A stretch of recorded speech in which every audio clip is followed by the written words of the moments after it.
There's a quiet kind of theft happening every day, and most people never even notice it. Not the kind of theft that takes your wallet, the kind that takes your attention, your beliefs, your sense of who you are and who you could become. You see, your mind is always listening, even when you're not. It listens when the world whispers who you should be. It listens to every voice that says you're not enough. It listens to every advertisement, every scrolling image, every fleeting opinion, pretending to be truth. And slowly, gently, it starts to shape itself around those messages, unless you are the one doing the shaping. Have you ever stopped and asked, who planted the thoughts I think every day? Because not all thoughts are yours. Some are inherited. Some are repeated so often they sound like your own voice, but they're not. And some were quietly slipped in when you weren't looking, like a note left on your doorstep. This is what the world does when you don't take the wheel. The world is loud, but your mind is sacred. It's where everything begins. The words you speak, the choices you make, the future you step into. So let me ask you, gently, are you programming your mind or is someone else doing it for you? Because one of those leads you home and the other leads you away from yourself. You don't have to be loud to reclaim your mind. You just have to be clear about what matters, clear about what you believe, clear about the kind of person you're becoming, thought by thought, day by day. There's a discipline here, but it's a quiet one, like tending a fire before it fades, like turning down the noise so you can hear your own voice again, like choosing thoughts on purpose instead of reacting to whatever the world throws at you. And no, it's not easy, because the world doesn't want you to think slowly. It wants you to scroll, to buy, to compare, to hurry. But you weren't made to live on autopilot. You were made to create, to choose, to become. You were made to walk through life awake, not asleep with your eyes open. So program your mind like it's the most valuable thing you have, because it is. Choose your thoughts the way an artist chooses colors. Speak to yourself the way you would speak to someone you love. Feed your mind like you would feed a future you care about, because in the end, the life you live is just the story your mind keeps telling. So make sure it's your story. Make sure it's worth listening to. Make sure it's one that leads you back to the truth of who you are, not the noise of who you were told to be. Because if you don't program your mind, the world will do it for you. There is a quiet truth that shapes every human life. Whether we notice it or not, we are always becoming, not in sudden leaps, but in small, almost invisible ways, moment by moment, thought by thought. And the mind, it's the soil. Whatever we allow to take root there grows. Have you ever walked through a garden left unattended? Weeds do not ask for permission. They grow where there is room, and they grow fast. The same is true of the mind. If we do not choose what to plant, something else will. And often it's not beauty, it's not truth, and it's certainly not peace. What we allow into our mind, what we listen to, read, watch, dwell on, doesn't just inform us, it forms us. Every word you hear is a seed, every image, a blueprint, every thought, a builder quietly shaping who you are becoming. So the real question isn't just what are you thinking, it's what have you given permission to live in your mind, rent-free, every day. Let's be honest, the modern world is not designed to protect your inner peace. It is designed to distract, to sell, to occupy. Turn on your phone, and the noise rushes in, noise pretending to be truth. A stream of comparison, fear, outrage, and urgency. But you have a choice. You always have. Just like you choose what food you put into your body, you can choose what thoughts you let into your mind. And those choices, repeated, become identity. They become you. You can't binge anxiety and expect peace. You can't constantly consume fear and expect courage. You can't swim in negativity and expect to rise above your own self-doubt. The mind, like the body, reflects what it's fed. But here's the beautiful part. The same rule works in your favor. Feed your mind with wisdom, and you will grow wiser. Surround yourself with truth, and you will begin to speak it, to live it. Expose yourself to beauty, and beauty will begin to grow inside you, silently at first, but undeniably. Have you noticed how a kind word stays with you longer than you expected? Or how a single discouraging comment can echo for days? Words carry weight. Thoughts shape pathways. The more a certain message repeats, the deeper it carves into the mind's landscape. So ask yourself, what have I allowed to be repeated? What stories do I hear so often I've begun to believe them? Because repetition is how identity forms. The lie told enough times begins to sound like truth, unless we question it, and the truth, repeated in love, becomes a foundation we can finally stand on. You do not have to be a prisoner to your mental habits. You are allowed to choose again. You are allowed to clear the weeds, to rewrite the script, to become the quiet gardener of your own mind. But it takes care, it takes noticing, it takes asking. Every day, is what I'm feeding my mind today, helping me grow into the person I wish to be tomorrow? Most people will never ask. Most will walk through life, absorbing the world's noise and mistaking it for their own voice. But you can choose to become intentional. You can choose silence over noise, stillness over chaos, truth over comfort, and it will change you, because you don't become what you want, you become what you allow. The mind is a space, vast, open, mysterious, but unlike a locked room, it has many doors, and thoughts. They come and go like visitors. Some are invited, most are not, yet we rarely stop to ask, who sent this thought? We assume, if I'm thinking it, it must be mine, but the truth is softer and deeper. Not every thought you think is yours. Not every thought deserves a seat at your table. Imagine standing at a train station. Each train that arrives is a thought. You don't have to board every one. You don't have to chase the darkest, loudest, or fastest train, just because it showed up. But many of us do, and wonder later why we feel lost.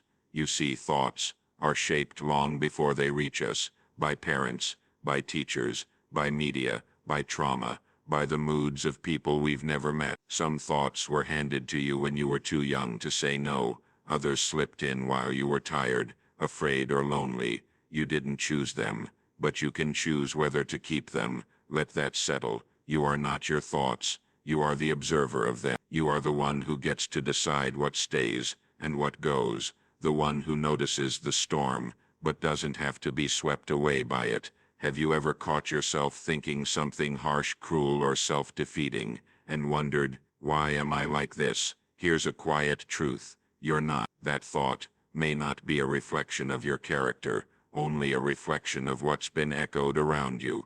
It may be residue from an old wound. It may be someone else's judgment, still ringing inside. But you can pause. You can ask, do I agree with it? You can gently let it pass, like a cloud in a sky that always clears. The freedom here is radical. You don't need to fix every thought. You just need to choose which ones to believe. If a stranger walked into your home and began shouting insults, you'd show them the door. But when a thought does the same, we often let it linger. We give it the best seat in the house. We feed it. We let it decorate the walls. Why? Because we never learned to question the voice in our head. We were taught to manage behavior, but not belief, to control actions, but not attention. Yet what we believe determines everything else. So let this be a soft invitation.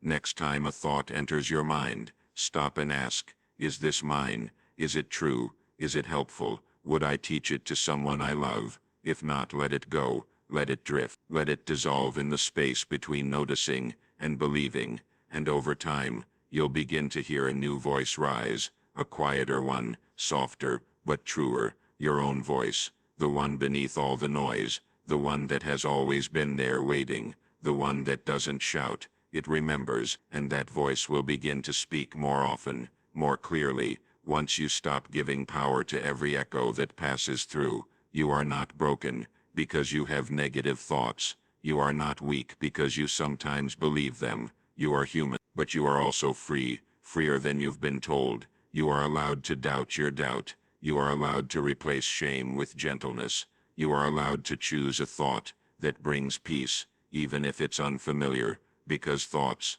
are not facts. They are not orders. They are not you. They are just visitors, and you are the gatekeeper. Stillness is misunderstood. We tend to picture it as silence, as pause, as retreat, a blank slate, a lull in the noise. But true stillness is something else entirely. It is not emptiness. It is not passive. Stillness is presence with purpose. It is the calm of the archer just before the string is released, the pause of the musician who knows that silence is part of the music. You can be still while the world rushes by. You can be still in the middle of a storm. You can be still and at the same time more powerful than you've ever been. Because stillness is not the absence of movement. It is the presence of intention. Have you ever watched a wild animal before it leaps? There's a moment of breath where it seems frozen, and in that moment is absolute awareness, not hesitation, focus. That is stillness. We live in a culture that mistakes motion for meaning. We are praised for how busy we look, how quickly we respond, how many things we juggle at once. But we are rarely asked, why are you moving? Where are you going? And what would happen if you stopped just long enough to listen? Most people are not tired because they're doing too much. They're tired because they're doing too much without intention, running in circles, answering to every urgency, reacting to everything and reflecting on nothing. Stillness is the antidote. Stillness says wait, not out of fear but out of care. Stillness says choose, because every action is a seed, and you are the one planting it. Stillness says don't move just because the world says run. Move because it is right. Move because it is aligned. The most life-changing decisions often come not when we're rushing, but when we're ready. Stillness makes you ready. It reconnects you to something you forget in all the noise. Your scent, that quiet part of you that doesn't shout, but knows. You don't find your path by moving faster. You find it by becoming still enough to feel which direction is yours. Stillness is also how we recover, how we heal. A wound doesn't close while it's being touched again and again. It closes when left in peace. Some people think they're stuck when they're actually just being asked to pause. Not every season is a sprint. Some seasons are for listening. Some are for learning to breathe again. And stillness is not just something you do. It's something you become. You can carry it with you like a soft flame that steadies your steps. You can speak from stillness, work from stillness, even love from stillness. And when you do, people feel it. Your presence changes. Your words land deeper. Your energy becomes a kind of quiet invitation to others. You don't have to rush here. You are safe. You are allowed to be real. Stillness is sacred. It is the space between stimulus and response, the place where choice lives, and every meaningful transformation begins there. So if you are feeling lost, don't move yet. Sit with the question. Let it breathe. Stillness will not give you the answer, but it will make you ready to hear it. In the end, it's not how fast you go that matters. It's how true your direction is. And that clarity comes from stillness. There is a quiet design behind every life. Some are crafted with care, others are assembled by accident. But every life, including yours, is built, piece by piece, by what you choose, and by what you leave unchosen. The world is not passive. It is constantly suggesting, constantly selling, constantly offering you templates. This is success. This is beauty. This is how you should live, dress, speak, think, dream. And if you don't decide who you are, what you value, where you're headed, then the world will hand you its pre-made blueprint. It will wrap it in urgency, dress it as normal, and call it truth. But it's not your truth. It's just a default. And defaults are designed for the average, not the awakened. Think of a blank canvas. If you don't pick up the brush, someone else will. They'll paint over your potential. They'll fill in your space with their own colors, their own lines, not out of malice, simply because space unused is always space occupied. The question isn't whether your life will be shaped. The question is by whom. Most people never stop long enough to ask, is this the life I meant to create, or the one I've drifted into? Are my days aligned with what I deeply care about, or just filled with what was handed to me? It's easy to follow the path of least resistance, to wake up each day and let the current pull you, to scroll, to react, to survive. But survival is not the same as living. Living asks more of you. It asks that you choose, that you design, that you refuse to be molded by a world that profits from your distraction. You see, design is not about control. It's about care. It's about being awake to your own life. It's about asking over and over again, does this choice reflect who I want to become? Because every routine is a brick, every belief, a beam, every habit, a foundation you are building, whether you know it or not. But conscious builders pause. They run their hand across the walls. They listen for cracks. They adjust what no longer fits. They say no to what doesn't align. And in doing so they protect what is sacred. You don't need to have all the answers to begin designing your life. You just need to start asking better questions. What matters to me? What kind of person do I want to be, even when no one is watching? Where am I trading purpose for approval? Let those questions carve the blueprint. Let them draw your lines and corners, your openings and foundations. The truth is, the world is not your enemy. It's just busy. It won't wait for you to become intentional. It will keep filling the gaps with noise, roles, expectations.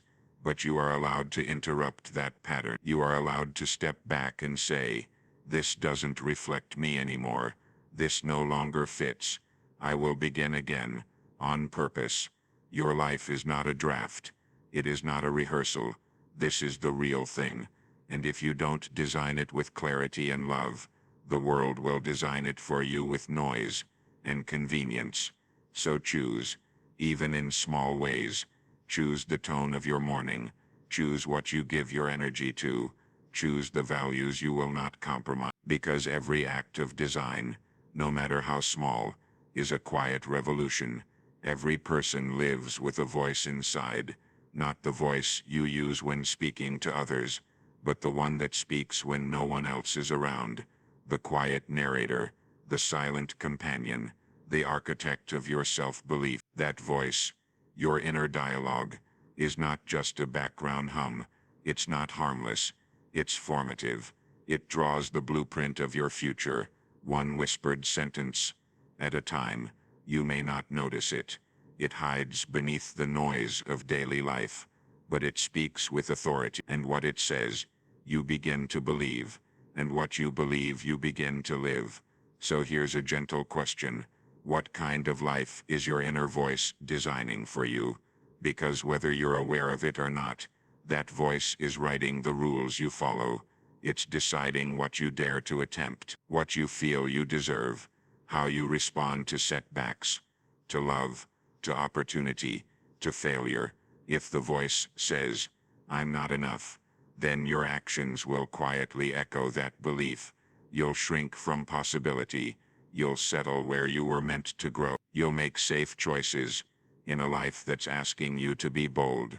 If the voice says, I always mess things up, you'll stop trying, not because you lack potential, but because you've been taught not to trust it. The truth is, the stories we tell ourselves about ourselves become prophecies. They become patterns, and patterns become personality, and personality lived over time becomes destiny. But here's something sacred. That voice is not fixed. It is trainable. It is yours. You can rewire its tone. You can soften it.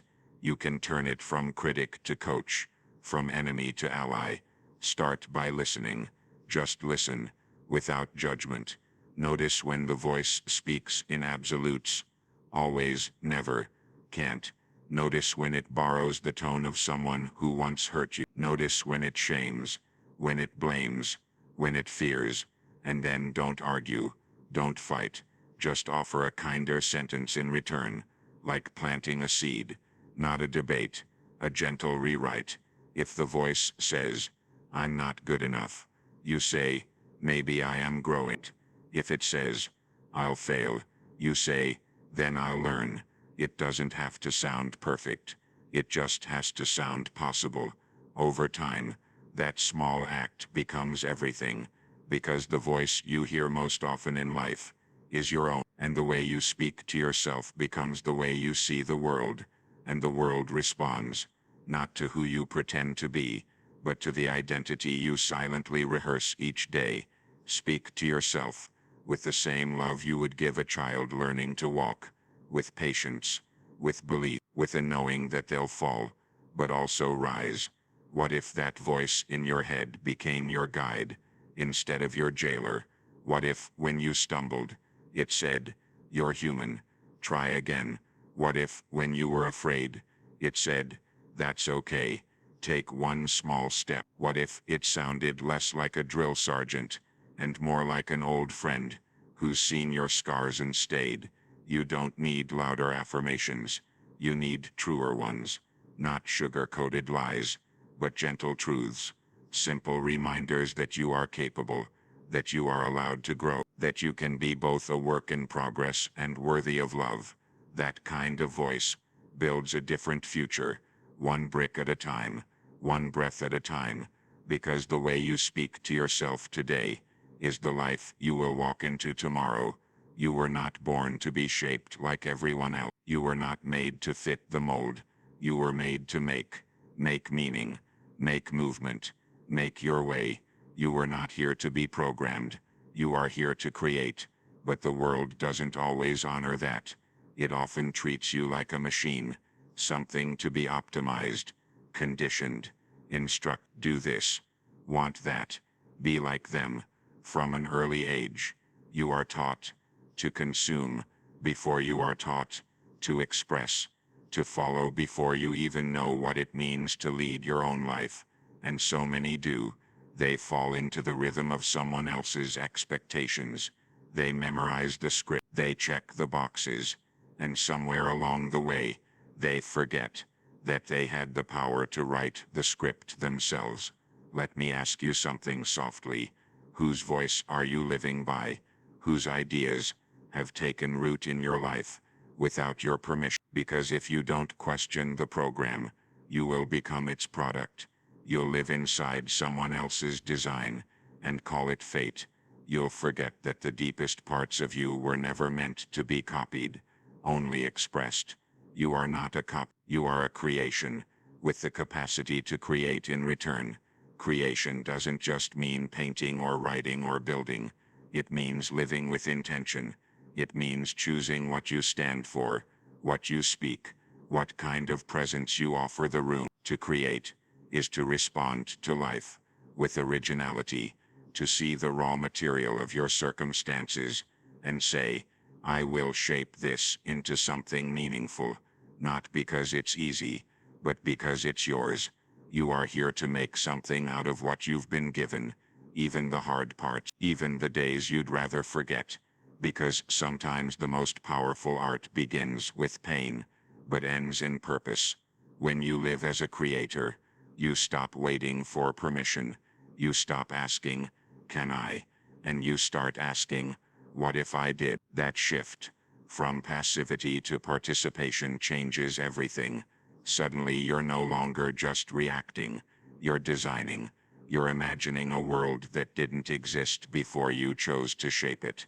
And yes, the world will try to distract you. It will flood your mind with noise. It will try to program your habits, your desires, even your dreams. But you get to choose whether you will be programmed or whether you will create. You get to wake up each morning and say, "I am not just a consumer of life. I am a contributor. I am a vessel. I am a builder of something that carries my name, my truth, my fingerprint, and no one else can do that work for you. No one else can live your life on your behalf." So create a morning routine that feeds your soul. Create conversations that lift others. Create forgiveness where bitterness wants to grow. Create courage in places where fear once ruled. Create a path forward, even if it's only one step today. Creation doesn't need an audience. It only needs your willingness to show up, to try, to keep trying. You were not meant to be molded forever. At some point you were meant to shape the world in return, so step back from the noise. Close the tabs. Turn down the volume of everything that tells you who to be, and ask yourself, what is mine to create in this brief, extraordinary life I've been given? And when you hear the answer, however small it seems, honor it, because you were not sent here to repeat what's already been done. You were sent here to bring something new. You are not here to be programmed. You are here to create.